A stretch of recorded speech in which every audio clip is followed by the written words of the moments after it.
कल पश्चिम बंगाल का चुनावी रिजल्ट आएगा। जो भी नतीजा होगा वो उत्तर प्रदेश की राजनीति का पारा और बढ़ाएगा, क्योंकि अखिलेश यादव जिस तरह यूपी के मुख्यमंत्री के बाद अब यूपी के दोनों डिप्टी सीएम पर पर्सनल अटैक कर रहे हैं, उसने नई बहस को छेड़ दिया है। स्टूल और कुर्सी वाली लड़ाई पर भविष्यवाणियां हो रही हैं। बीजेपी कह रही है कि अखिलेश को सत्ता में आने नहीं देंगे, जबकि सपा का दावा है कि इस बार बदलाव होना है। सत्ता के लिए अलग अलग समीकरणों के अलावा किस तरह शब्द मर्यादा पार हो रही है, रिपोर्ट में दिखाते हैं।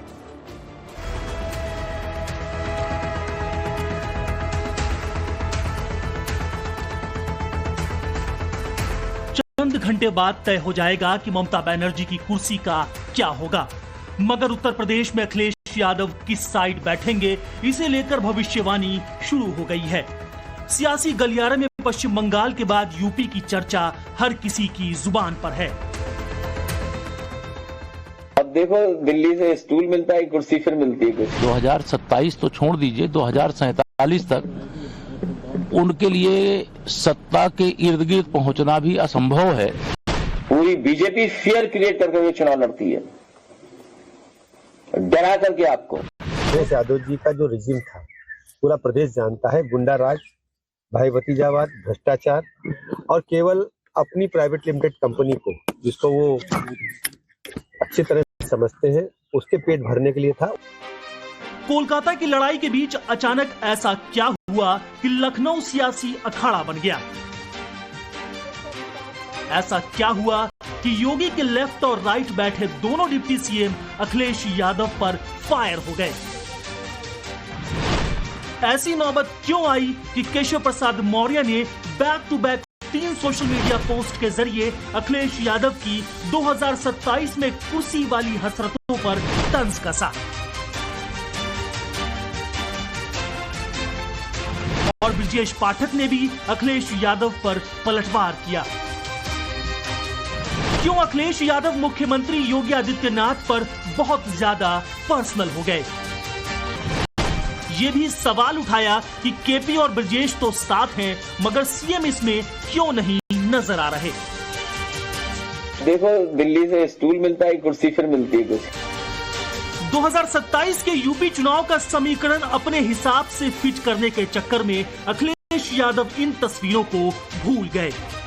शायद अखिलेश ने देखा नहीं होगा कि मुख्यमंत्री योगी आदित्यनाथ के अगल बगल में दोनों डिप्टी सीएम बैठे हैं, बाकायदा कुर्सियों पर बैठे हैं और बीते 9 सालों से अखिलेश इन्हीं कुर्सियों के लिए तरस रहे हैं। अब जवाब देने की बारी केशव प्रसाद मौर्य और ब्रजेश पाठक की थी। यूपी के दोनों ही उप मुख्यमंत्रियों ने समाजवादी पार्टी के मुखिया की अपने ही अंदाज में बोलती बंद कर दी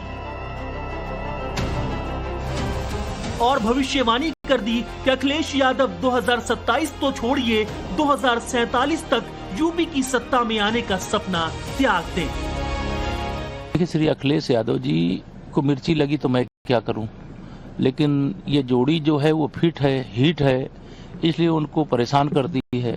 लेकिन उनको यह ध्यान में रहना चाहिए, 2027 तो छोड़ दीजिए, 2047 तक उनके लिए सत्ता के इर्द गिर्द पहुंचना भी असंभव है। वह तो जो भी कह रहे हैं, वो उनकी बातों को मैं क्या कहूं कि इतने वरिष्ठ नेता होकर के इतने घटिया बातें किया करते हैं। पीडीए का जो मतलब है, माननीय केशव जी भाई साहब, माननीय योगी जी लगातार कहते हैं कि ये प्राइवेट लिमिटेड अथॉरिटी है, और मैं कहता हूं प्राइवेट डेवलपमेंट अथॉरिटी तो है ही है, और इसके साथ साथ ये परिक्रमा देत अल्पसंख्यक हैं, इनको और कोई मतलब नहीं है। मैं फिर दोहरा रहा हूं, अगर अल्पसंख्यक समाज अपना नेतृत्व चुन ले, अपना नेता बना ले, जैसे मान लीजिए किसी प्रॉपर्टी को, किसी बिजनेस को आप शुरू करते हैं जिसके 20% होता है, जिसका 20% होता है, उसको अधिक लाभ मिलता है, अधिक डायरेक्टर उसके होते हैं, बड़ी कुर्सी मिलती है, और उसका 6% होता है तो 6% होता है, उसको कम। यही है ना तरीका काम करने का। 20% ऑटो वाला दरी बिछा रहा है, 6% वाला ऊंची कुर्सी बैठा है, मैं कहता हूँ तो चूना लगता है। अखिलेश की समाजवादी विचारधारा का भविष्य और नई डेफिनेशन बताते हुए केपी मौर्य ने भी ये संकेत दिया कि उत्तर प्रदेश में सब एकजुट हैं। सबसे मतलब मुख्यमंत्री योगी आदित्यनाथ और दोनों डिप्टी सीएम यानी उस नैरेटिव की हवा निकालने की पूरी कोशिश की जिसमें अखिलेश यादव दावा करते रहे हैं कि उत्तर प्रदेश बीजेपी में मतभेद है। कि जो स्टूल किट मंत्री हैं ये उधार पे बैठे हुए हैं, उन्हें हुक्म मिलता है तो कभी इधर कभी उधर कभी उधर कभी इधर। कम से कम इन्हें कास्ट सेंसस की बात करनी चाहिए। कुर्सी की व्याकुलता में अखिलेश यादव की पुरानी फितरत है पर्सनल कमेंट करना। कभी मुख्यमंत्री योगी आदित्यनाथ तो कभी डिप्टी सीएम अखिलेश इसी में खुश हो जाते हैं। बीते दिनों बीजेपी के राष्ट्रीय अध्यक्ष नितिन नवीन ने 2027 में यूपी के लिए योगी आदित्यनाथ को चेहरा बताया, तब भी अखिलेश आदतन पर्सनल हो गए। सपा मुखिया ये बात इसलिए हजम नहीं कर पाए कि कहीं उन्हें लगातार तीसरी बार हार का मुंह ना देखना पड़ जाए, क्योंकि उत्तर प्रदेश में इस वक्त योगी आदित्यनाथ का जलवा है और उनका पॉपुलैरिटी ग्राफ लगातार बढ़ता जा रहा है। दूसरों की जिह्वा के विचलन का दावा करने वाले अखिलेश यादव की भाषा शैली सुनिए। बीजेपी के लोग कह रहे थे कि हम लोगों ने कोई कारखाना नहीं लगाया। हम आपको बता दें, उत्तर प्रदेश का पेप्सी का, कोल्ड ड्रिंक का या पेप्सिको के जितने भी प्रोडक्ट बनते हैं, कई ड्रिंक्स हैं, एरेटेड ड्रिंक्स हैं, फ्रूट ड्रिंक्स हैं और कई प्रोडक्ट हैं।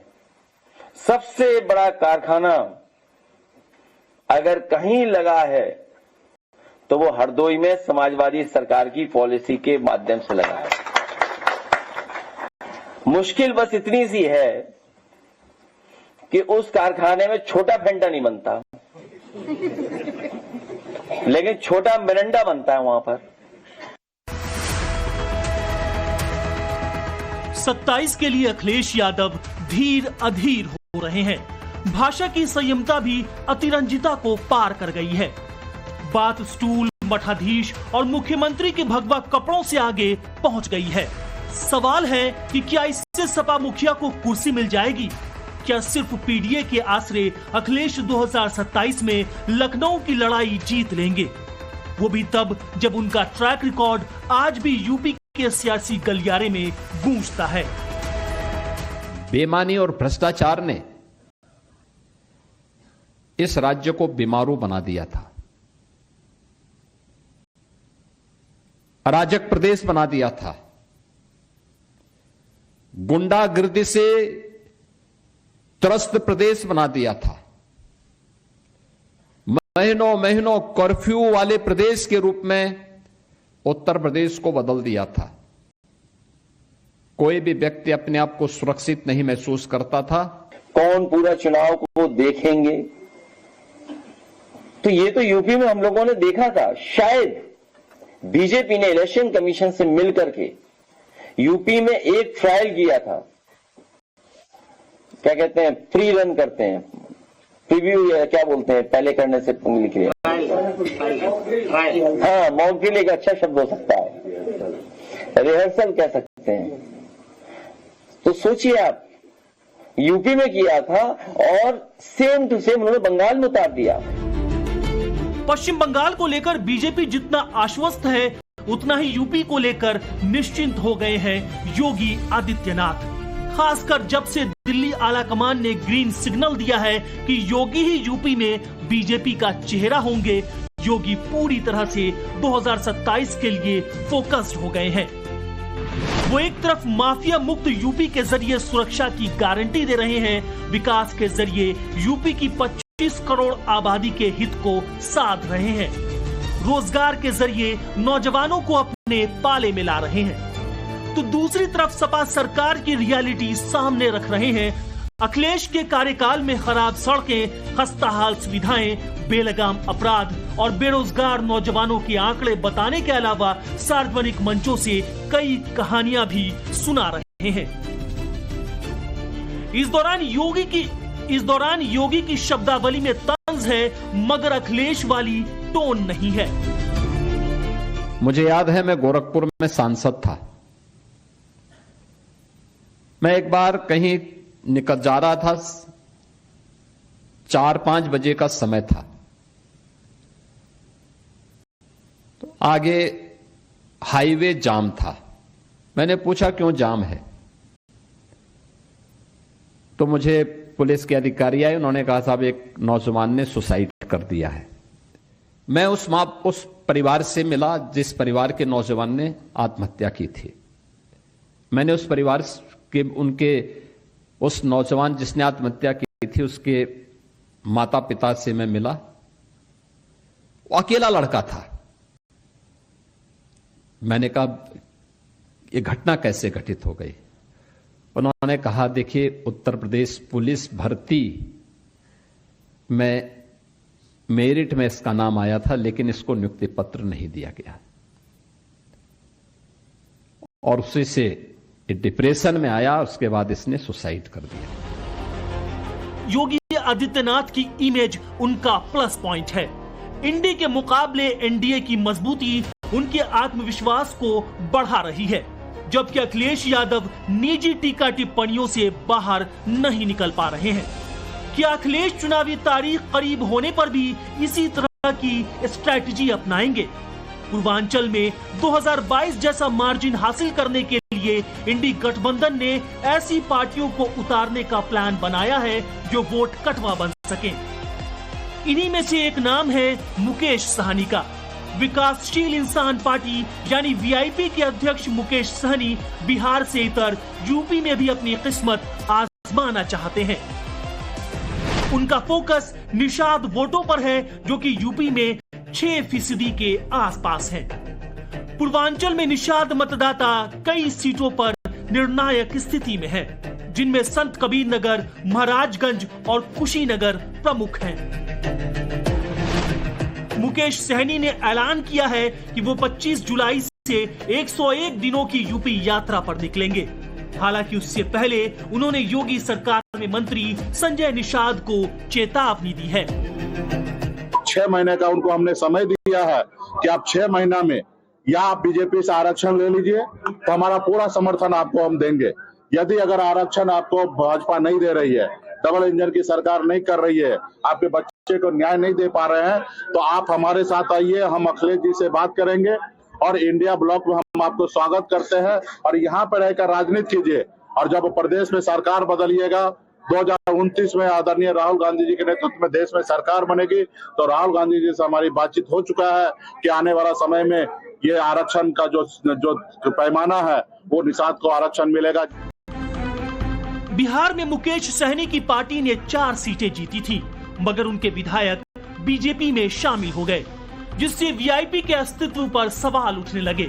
जिस पार्टी का बिहार में अब 0 फिगर है, क्या वो उत्तर प्रदेश में मौजूदगी दिखा पाएगी?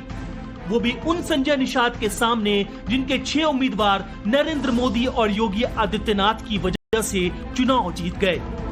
हो सकता है अखिलेश यादव कुछ और एक्सपेरिमेंट करें, मगर जिस तरह उन्होंने उत्तर प्रदेश की राजनीति में पर्सनल कमेंट की बाढ़ ला दी है, वो ये सवाल उठाता है कि अगर अखिलेश 27 भी हार गए तो क्या करेंगे?